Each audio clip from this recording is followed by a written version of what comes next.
Halo guys, perkenalkan nama saya Simi Bangsawan. Saya dari Trisakti School of Management. Di sini saya akan mempresentasikan chapter 9 yang berjudul Komunikasi dan Jaringan. Nah, apa sih yang dimaksud dengan komunikasi itu? Nah, jadinya komunikasi adalah proses antara dua atau lebih komputer perangkat yang saling berbagi data, informasi, dan instruksi. Komputer yang sukses membutuhkan apa saja nih? Yang pertama yaitu ada perangkat pengirimnya, yang kedua ada saluran komunikasi, dan yang ketiga ada perangkat penerimanya.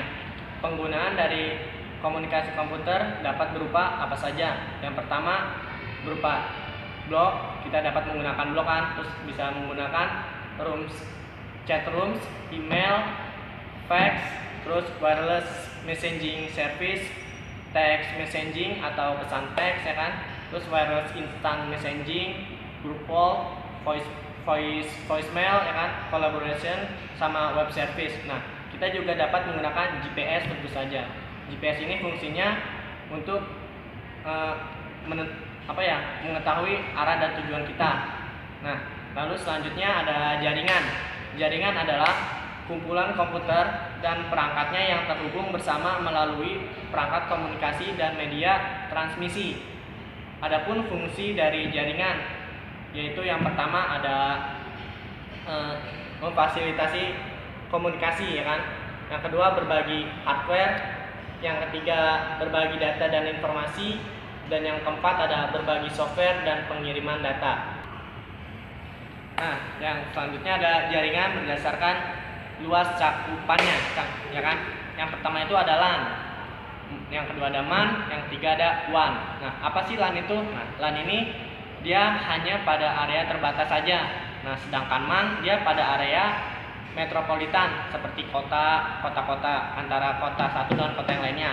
Kalau WAN itu dia mencakup area yang luas atau bahkan kota, negara, dan dunia. Nah, jaringan berdasarkan arsitekturnya. Yang pertama ada client service. Ini satu atau lebih komputer yang berlaku sebagai server ya kan, dan komputer lain dalam jaringan meminta layanan pada komputer server. Nah, selanjutnya ada peer to peer. Dalam jaringan ini semua komputer memiliki tanggung jawab dan kemampuan yang sama dalam berbagi data, informasi, dan hardware dalam sebuah jaringan. Yang selanjutnya ada topologi jaringan. Topologi jaringan itu bentuk dari komputer dan perangkat dalam jaringan komunikasi. Ada tiga yang sering digunakan, yaitu star, bus, dan ring. Lalu selanjutnya ada standar komunikasi jaringan atau protokol ya kan. Pengertiannya adalah standar yang digunakan untuk menyambungkan dua perangkat jaringan, untuk menghubungkan dua perangkat jaringan. Nah, contohnya apa saja? Yang pertama itu ada Ethernet, token ring, IP, WiFi, Bluetooth, dan WAP. WAP itu WAP. Nah, selanjutnya komunikasi melalui jaringan telepon. Komunikasi melalui jaringan telepon ini ada dua cara, yaitu pertama dengan dial-up lines dan yang kedua ada dedicated lines. Nah, kalau apa sih yang dimaksud dengan dial-up lines ini ya kan? Dial-up lines ini adalah koneksi yang bertempo yang menggunakan satu atau lebih saluran telepon untuk komunikasi. Nah, kalau yang kedua itu ada dedicated line. Dedicated line ini koneksi yang selalu aktif, yang ditempatkan berhubung dengan materinya baru. Nah, tempatnya juga mengikuti baru nih.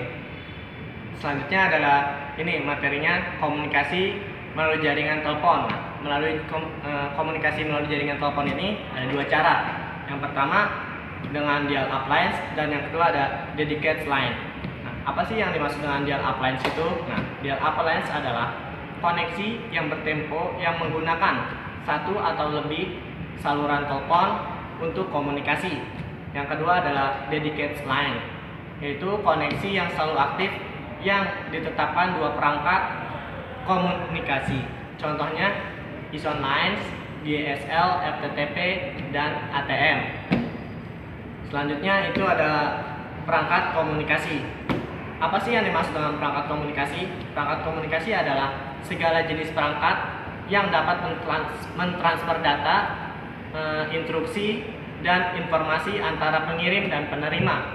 Contohnya, modem, wireless modem, routers, dan kartu jaringan. Nah, selanjutnya adalah jaringan rumah. Jaringan rumah ini beberapa user menggunakannya di beberapa komputer dan jaringan di dalam rumah. Ada dua tipe. Yang pertama ada wired home network dan yang kedua ada wireless home network.